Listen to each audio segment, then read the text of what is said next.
Hello and welcome back to my show. I'm Matters and I'm Ijima, and I just want to continue our discussion topic that we were on, which was frugality or ways to be frugal. We last left off on number 22, which was cutting your own lawn. And the next thing on the list is 23, which is to limit credit card spending. 24 is to use cash. When you're making only cash purchases, you can keep yourself on a much better budget. You can keep a far better track of it than if you had a credit card where you're just sliding and you really can't see what's going on to your account. 25 is to eat healthy. And this helps you to be frugal because when you eat healthy, you usually have less health issues and you don't have to go to the doctor as much. 26. Have one grocery list. And this is because if you have one grocery list, you're able to kind of monitor a little bit better how much you'll be spending, and you already know in advance the prices of things, and it's just far more easier to keep track of things.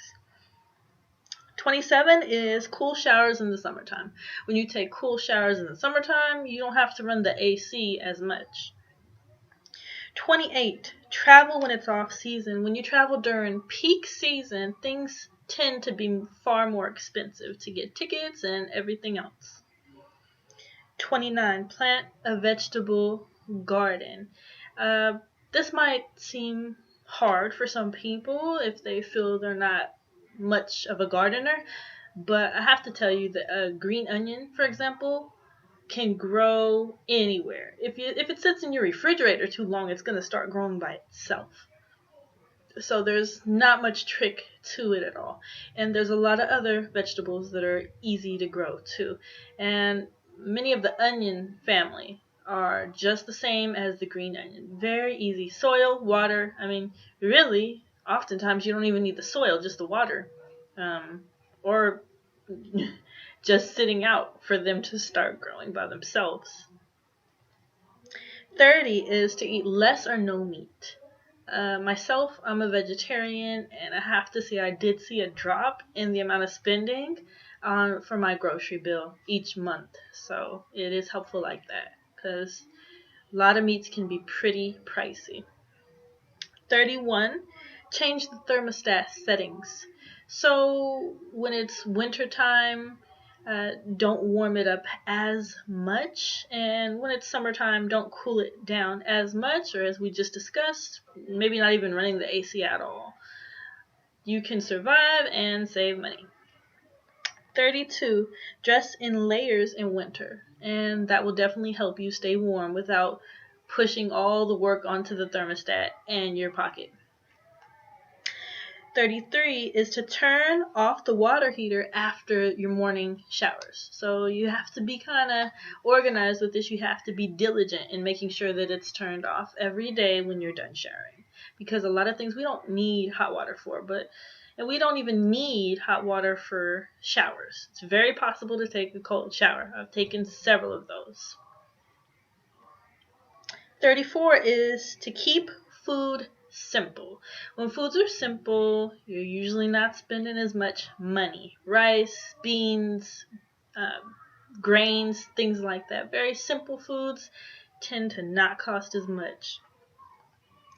35 is to take free classes. So say you have an interest in knitting or yoga or something like that. See if there's any free classes available, or even see if there's any web tutorials where you might be able to learn the skill that same way and not have to pay for it.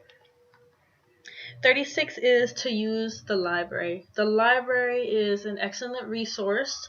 You've got free internet. If you like to get on the internet a lot, I'm sure you do since you're watching this. And you don't have to pay the bill, if you're even going to do that. Meaning you don't have to pay that internet service bill in your house. Just a trip to the library every couple of days, once a week, every day.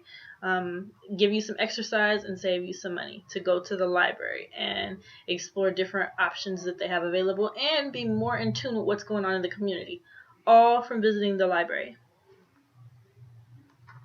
37 is don't use the washing machine. And this I am referring to is the clothes washing machine.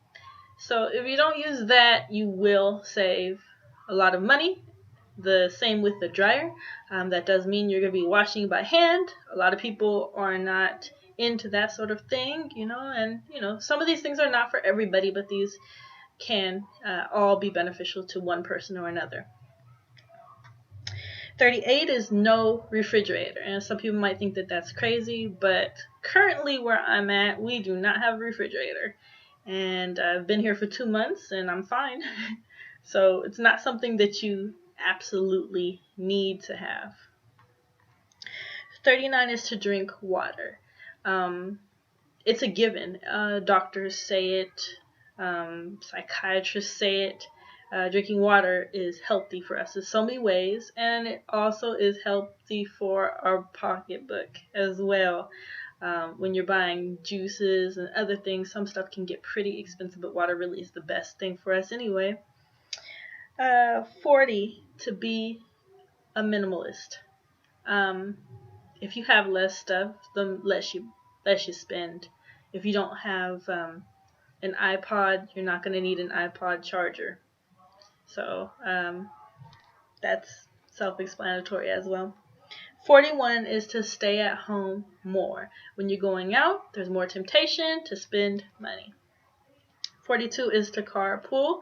Some people might not be open to that, especially if it's with a stranger or something. But maybe if it's really good friends, you're going to the same place, hitch a ride with them. The next time they can hitch a ride with you.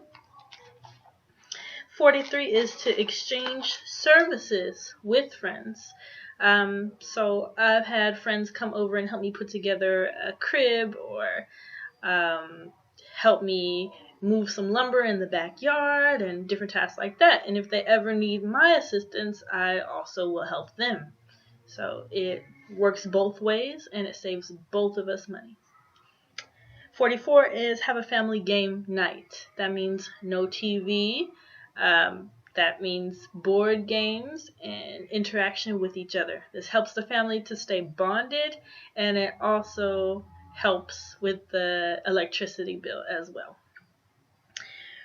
45 is to be organized. When you're more organized and everything's in order, you're also able to keep track of your finances, and maybe you don't lose money. Maybe you drop a $20 bill if you're unorganized. So very helpful. And the final and last bonus one, making this the 46th one, and I just thought I would throw this in there, is to read jokes. If you're able to laugh about stuff, it's far less stressful. You're able to manage your day better. You're able to think better. There's a lot more clarity with that, and you're able to actually implement some of these things without being extremely stressed out. So I hope that you enjoyed this 2-part series. And if you have any comments, both positive and negative, I'm open to hear what you have to say. But please keep all comments appropriate. These are just things that I'm exploring, things that have helped me in the past or are helping me currently. And one thing is, when you travel to another country, you really realize that us in the United States, we have a lot of stuff that isn't really necessary. Where I'm at now, we may or may not have power sometimes, and you just got to make it work. So thank you so much for joining me. Please leave feedback. I really would appreciate that. And I hope that you did enjoy this, and I will see you again real soon. Thank you. Bye.